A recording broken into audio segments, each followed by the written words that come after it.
Hello guys, my name's Khadroth, and today I'm going to be talking to you about how to set up your triple support list. This is often a talked about gripe with a lot of in-game players, is people have their support list loaded out in either weird or unfulfilling ways.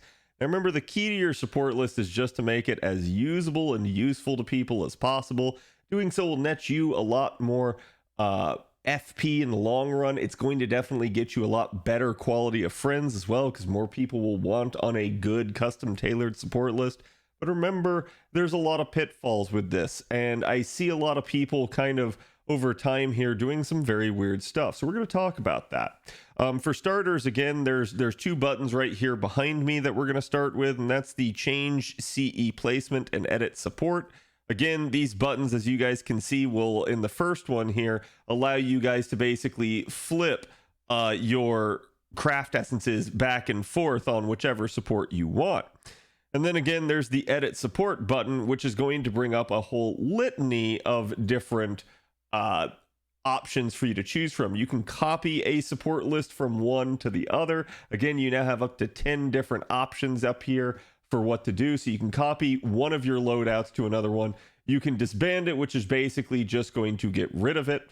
And then you can clear the name and disband it. So again, right now I have it set as normal one up here. You can see behind it. So this would not only blank the entire support, but also basically get rid of the name for whatever you've set for it. And then again, there's clear support and craft essences. Just craft essences in this regard. So if I like the loadout of all of my units here, but I didn't like their craft essences, I can get rid of that instead. And then of course, then the final button here is just to change the actual name, allowing you guys to set it at whatever you want. So what I actually do is I basically come through here and I actually set up again, each one as like normal 1, normal 2, normal 3. And then I also have my event lists, because you can have 3 for each now. That's essentially how it works with the triple supports. Even before splitting support was a thing, we still had just the one list, and people would often set up multiple and just flip back and forth between them during events. But now you can definitely have a support list for normal content and a support list for event content. And the difference there is tangible, because it's going to mean that, yes, you might have an event support list set up for when you're in an event, and everybody else is too. But anyone that's on your friends list that's maybe not doing the event, incapable of doing the event because they don't fulfill the requirements, or already done with the event, maybe because they just farmed it out a lot, they have access to your normal support list on anything that doesn't involve the event. So instead, that's what they're going to see. So in event, while they're doing event nodes, they'll see the event support list. While they're doing story nodes, while they're doing other nodes, they'll see the normal list. And this is why you don't actually have to like change them or anything outside of a new event coming around, is because ultimately this will preserve sort of the architecture for what you already have laid out. So load out your normal support list in the best possible way you can. The tips and pointers I would give you is that you should always fill out all of your slots regardless of what you have. You definitely should be trying to field sort of the best units you have, as well as the best craft essences. But with triple support setups, especially for newer accounts, you're not necessarily going to be able to fill everything out, and that's fine. Don't feel too bad about that. We have plenty of people that we've seen over the years that are really sort of wary of that. They don't want to piss people off, so they just don't load up their support with unfinished units. But remember, a lot of you new players, you're going to have other new people on your friends list as well. They're going to be just looking for anything they can use as well from time to time. So who knows? They may just use yours because that's the only thing they could find, or they might instead be like, hey, you know, I just feel like helping someone out. And you'll often see whales that will just sit there and be like, you know, I can do the entire node with just my first 3 units. So I'm just going to take this this other person's support and throw it on my backline and not care. So again, that's up to you, and we do see a lot of people doing that sort of stuff over time, but I will say that regardless, you should load out your support to the best of your ability. Don't feel bad if you're a new player. In-game players have a way of being able to tell that you're new. And for starters, a lot of that is going to be due to the symbol that you have next to your name in the support list structure as we're choosing our supports. So we can tell if you don't have that symbol, you haven't even completed part 1. And I'm sure whenever part 2 completes, there will be another symbol for that as well, indicating completion of it. So that's going to be a big indicator as to how robust your account is, how far along it is. And even then, even if we couldn't tell, even if maybe you're quickly, easily able to get through part 1, we can still look at your master level. We can still look at the quality of your supports, their skill levels, their MP levels, and that's going to allow us to determine exactly kind of how robust this account is. Again, it's always a good idea to try to set up your support list to the best of your capability, but like I said, no one's going to judge you too harshly. There are a couple exceptions to this. Number one would be, let's say that you have a support up like Castoria, where maybe her skills here are 10-10-10, and we see a lot of people that load up like a 9-9-9 Castoria. My advice to you would be, don't do that. The only reason why is I've seen a lot of people over time kick people off their support list rather than deal with an incomplete sort of meta support that we talk about. A lot of those are going to be your support casters. So for the most part, if you're new to the game, you're not sure of who those mean, it's typically going to be some of those.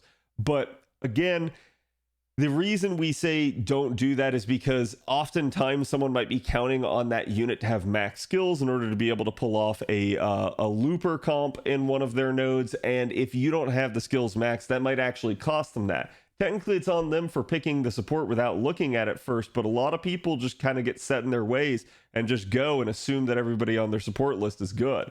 So keep that in mind. And again, it's not like you can't have an incompleted like meta support like that. The advice would simply be just don't put them up on support for that time being, because you probably will piss people off. The other thing that we've seen over the years, which is not nearly as much of a thing nowadays, is we used to see people grailing units across the board to 92. That was done to kind of have them sort to the top of a list in order to basically allow them to fish for more FP. That's not really where you get the majority of your FP in most cases anyways. A lot of people get it through lottos. You do still get a good chunk from support usage, but it's not a big deal.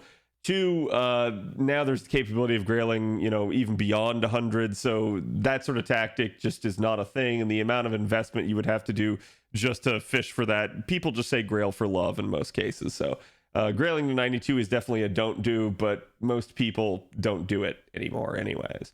Now, with regards to being able to split your support, how you guys do that is down here in the normal quests and event quest section. You guys can see you have 3 different sets, because that's what you're allowed to have. You're allowed to have 3 for your normal and 3 for your event. And again, the normal one's going to be the blue setup, whereas the event one is going to be the red setup up here.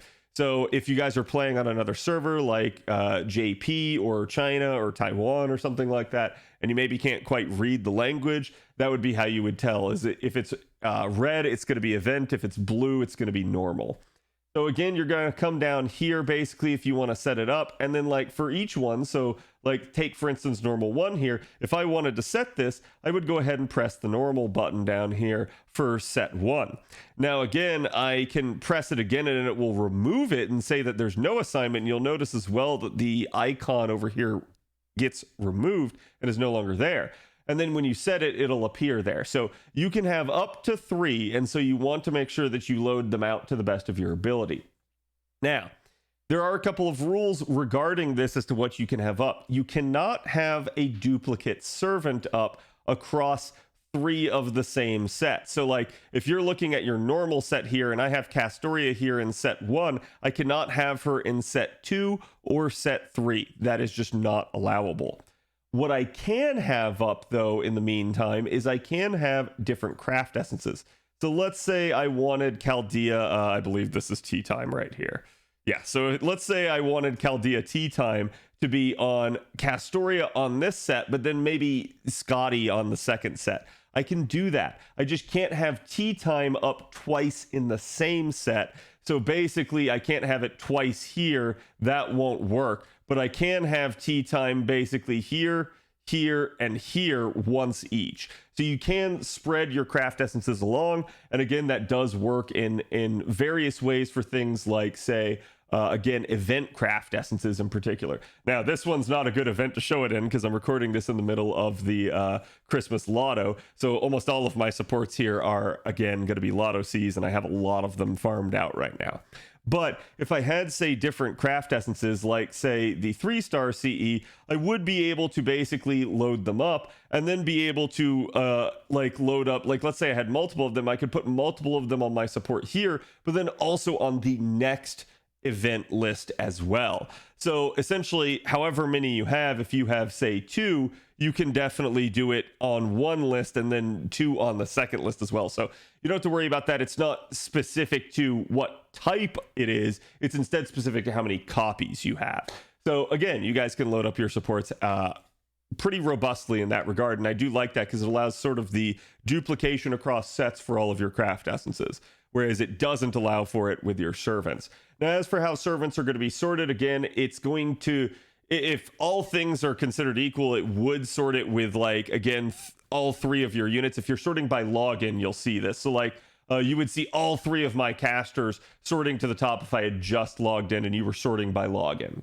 But if you're sorting by, say, attack, you might see my Scotty at the top, my Waver in the middle, and then my Castoria down at the bottom, just due to the differences in their attack power, right? But that might also get skewed in the case of, like, oh, hey, maybe I have one of the units grailed to 100. So keep in mind that may change how the sorting works whenever people are pulling their support lists and looking for your units. But don't worry about that. There's no real strategy to it.